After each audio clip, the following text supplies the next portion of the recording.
7월 2일 코로나 바이러스 감염증 19 국내 발생 현황을 말씀드리겠습니다. 지역사회에서 44명의 신규 확진자가 발생해서 총 누적 확진자 수는 해외 유입 10명을 포함하여 12,904명입니다. 신규로 71명이 격리가 해제되어서 현재 938명이 격리 중입니다. 어제는 사망자는 1명도 발생하지 않았습니다. 먼저 지역사회 발생에 대해서 상세히 말씀드리겠습니다. 서울특별시 관악구 왕성교회와 관련해서 교인 1명이 추가 확진되어 이제까지 총 누적 확진자는 33명입니다. 역시 관악구 일가족 관련 7명이 확진되었고 가족 중에 동작구에 소재한 초등학교 학생이 있는 관계로 해당 학년 전교생 및 교직원 180명에 대한 검사를 진행하고 있습니다. 다음으로 경기도 의정부시에 소재한 아파트에서 주민 3명이 추가로 확진되어서 총 9명, 그리고 아파트 주민이 방문한 헬스장과 관련해서 5명이 확진되어 의정부시 소재 아파트와 관련해서는 전부 14명의 확진자가 발견되었습니다. 대전광역시 천동초등학교에서 지난 7월 1일 초등학생 2명이 확진되어 전교생과 교직원 및 학원 접촉자 308명에 대한 전수 검사 결과 현재까지 추가 확진자는 없는 상황입니다. 광주광역시 광륵사와 관련해서 확진자를 통해서 금양빌딩에서 집단 발생 사례가 확인되었습니다. 이에 금양빌딩 방문자가 소속된 교회 그리고 직장, 요양원이 되겠습니다만 직장 등을 통해서 30명이 추가로 확진됨으로써 누적 확진자는 총 49명입니다. 49명의 확진자의 발생 장소별 현황을 표로 정리를 하였습니다. 다음으로는 해외 유입 사례에 대해서 말씀드리겠습니다. 해외 유입 확진자 10명의 추정 유입 국가는 미주가 2명, 중국 외에 아시아가 8명이며 아시아 중에는 카자흐스탄, 파키스탄이 각각 2명 등 발생하였습니다. 7월 1일 18시 기준으로 전국 11개 항만으로 154척의 배가 입항을 하였고 이 중 61%인 94척에 대해서 승선 검역이 이루어졌습니다. 다음으로는 연구개발 및 치료 등에 대해서 말씀드리겠습니다.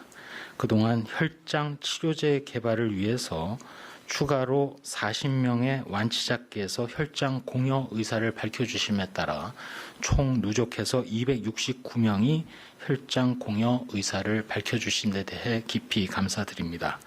실질적으로 혈장이 제공이 완료된 경우는 269명 중에 109명이 되겠습니다. 또한 혈장 치료제를 위한 혈장 공여 외에 5개 의료기관에서 회복기 혈장의 수혈이 18명의 코로나19 확진자를 대상으로 이루어졌음도 말씀드립니다.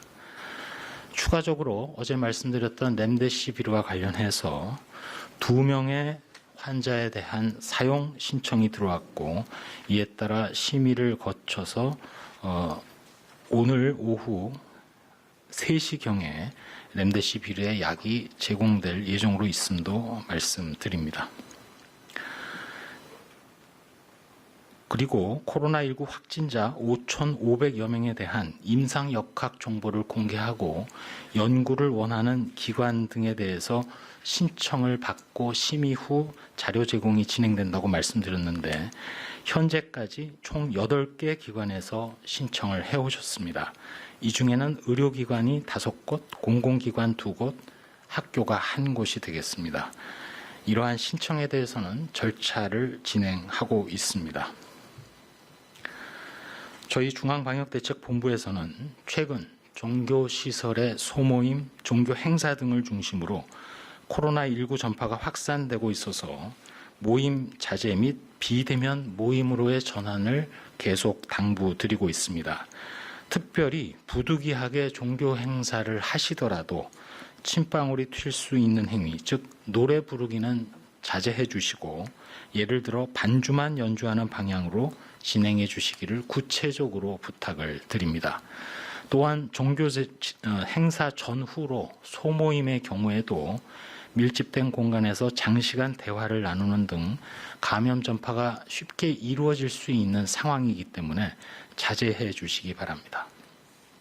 최근 전국적인 발생 상황을 보면 수도권 또 나아가서 비수도권의 비중이 증가하고 있고 감염 경로를 볼 때 조사 중인 사례도 10% 이상으로 나타나고 있는 상황입니다. 이렇게 수도권을 중심으로 이루어지던 코로나19의 감염이 방문 판매 업체 또 종교시설 등을 중심으로 최근에는 대전, 광주 지역 등 비수도권 지역까지 전파되고 있는 상황입니다. 코로나19는 밀폐, 밀집, 밀접된 시설에서 언제든 어디서든 발생이 가능하기 때문에 모든 모임을 연기하거나 특별히 방문 판매 업체, 유흥시설, 주점, 노래 연습장, PC방 등 최근 집단 발생이 있었던 곳의 장소로 방문을 자제해 주시기 바랍니다.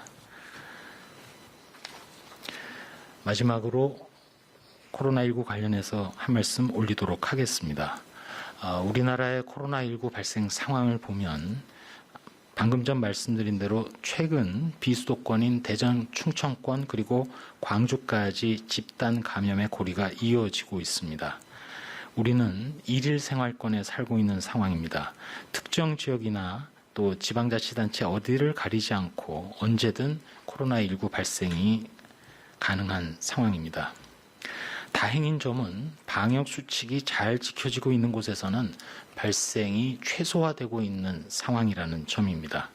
앞서 말씀드린 대로 안전하게 의식을 치르고 계시는 종교시설의 경우에는 그러한 상황입니다. 구체적으로 다시 한번 말씀드리면 공통적인 상황인데 종교 행사를 하실 때 마스크를 상시 착용해 주시고 또 좌석을 지그재그로 앉음으로써 거리 두기를 철저히 이행해 주시는 곳, 그리고 노래도 합창이 아니라 반주로만 대신하는 곳, 또한 행사 후에 식사는 물론이고 간식이라든지 모임도 함께 하지 않는 곳, 그런 곳, 또 나아가서 큰 행사 외에 소규모 모임도 자제해 주고 계신 곳, 이런 곳들에서는 코로나19의 더 이상의 전파 또는 유행이 발생하지 않고 있음을 알게 됩니다.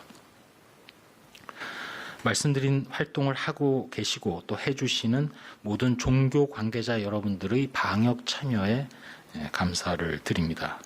아울러 저희 방역대책본부 내 현장에서 발로 뛰고 있는 역학조사 요원들의 의견에 따르면 감염 확산을 막기 위해서 가장 취약한 곳의 하나로 지적되고 있는 식당의 경우 식사 중에는 마스크를 사용할 수 없는 환경이기 때문에 다만 이런 식당에서조차도 조용히 식사만 한다거나 또 휴대폰을 하는 경우에도 통화를 해야 할 경우 마스크를 착용하거나 또는 식당이 아닌 바깥으로 사람이 없는 실외로 나가서 통화하는 것, 이러한 행동들을 권고드립니다.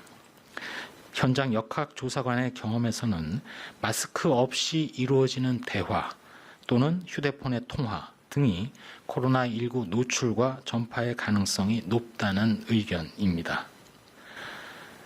계속 말씀드리고 있는 것처럼 코로나19는 피할 수 없는 상황이기 때문에 우리가 변화할 수밖에 없습니다. 앞으로도 매일 브리핑에 기회가 되면 틈나는 대로 현장 역학조사를 통해서 파악하게 되는 주의할 사항 또 권장해드리고 싶은 사항들을 파악해서 신속하게 바로바로 알려드리겠습니다. 동시에 우수한 사례나 모범 사례는 널리 알리고 확산이 되도록 노력하겠습니다.